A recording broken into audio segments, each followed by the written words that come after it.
The real confrontations, Crockett versus Leavitt on live television. Setting the stage. Producers billed the Crockett-Leavitt debate as a new guard showdown, two of the most outspoken young women in American politics, each representing starkly different visions for the country. Crockett, a progressive Democrat from Texas known for her incisive questioning style, faced off against Leavitt, a rising Republican star and the youngest ever White House press secretary. The event was staged for maximum drama. Cameras captured every reaction, and a live audience was present to amplify the stakes. The topics ranged from energy policy and education to border security and criminal justice, with both women trading bards and applause volleying between their supporters. The tipping point.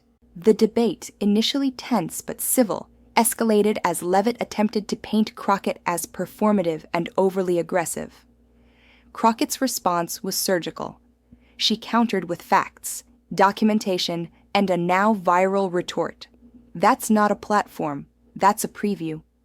The line stunned the audience and moderators, instantly igniting social media and reframing the conversation.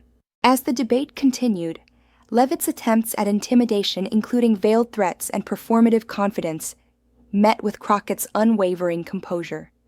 Rather than raise her voice, Crockett delivered a measured, evidence-based rebuttal.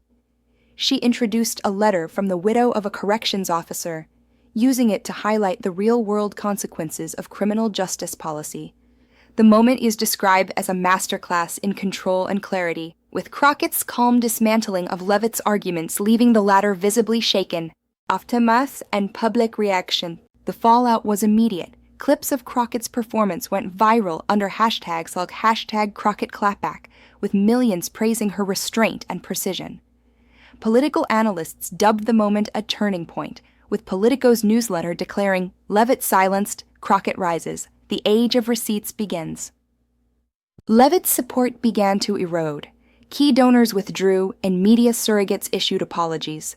Internal memos, leaked from a former Fox producer, revealed that the Alcatraz segment, one of the debate's flashpoints, had been pre-framed as a base stimulant, not a policy conversation. Crockett, for her part, did not gloat.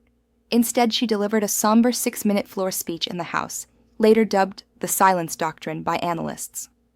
Holding up the Alcatraz memo, a trade deficit chart, a DOJ email, and the widow's letter, she declared, "We were told to speak louder. We were told to brand better. We were told to fight fire with fire. But what if I told you that all we ever needed was a microphone, a letter, and the law?" The viral rumor, debunking the Go Back to Africa hoax. The rumor spreads. In late April 2025, a rumor exploded across social media. Karoline Leavitt had allegedly told Jasmine Crockett, "Go back to Africa," during a hot mic moment on C-SPAN. The claim was incendiary, sparking outrage and widespread condemnation online. AI-generated YouTube videos and social media posts recycled the story, often accompanied by disclaimers that were easy to miss. Fact-checking the claim. Major news organizations and fact-checkers quickly investigated the rumor.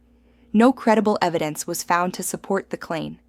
Searches across major news outlets, search engines, and official transcripts yielded nothing. The story was traced back to a YouTube channel specializing in fictional, AI-narrated political drama. The video in question featured a collage of Crockett and Leavitt and included a disclaimer.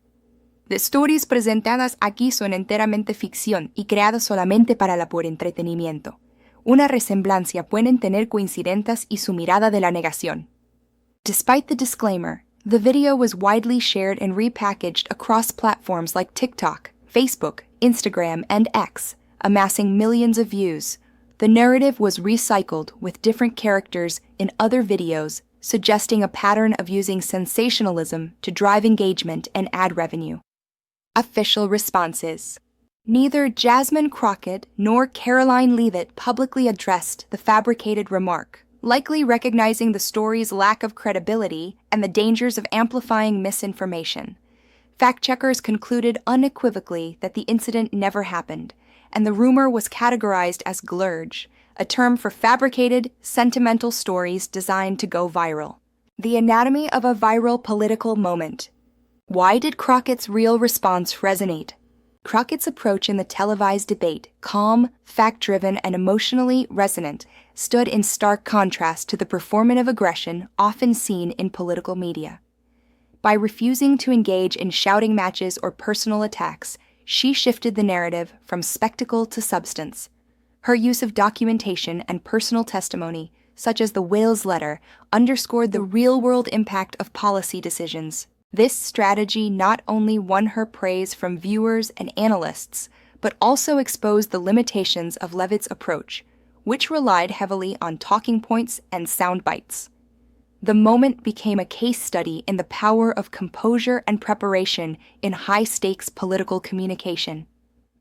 The dangers of fictionalized outrage. The rapid spread of the Go Back to Africa rumor illustrates how easily misinformation can take root in the modern media ecosystem. AI-generated videos, designed for entertainment but packaged as news, can blur the line between fact and fiction for millions of viewers.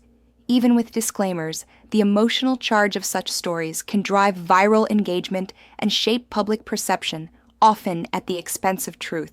Broader implications: race, gender, and the future of political discourse. The intersection of identity and power. The Crockett-Leavitt clash was more than a battle of policies, it was a confrontation between two visions of American identity. Crockett, as a Black woman and progressive leader, represents a new generation demanding accountability and equity.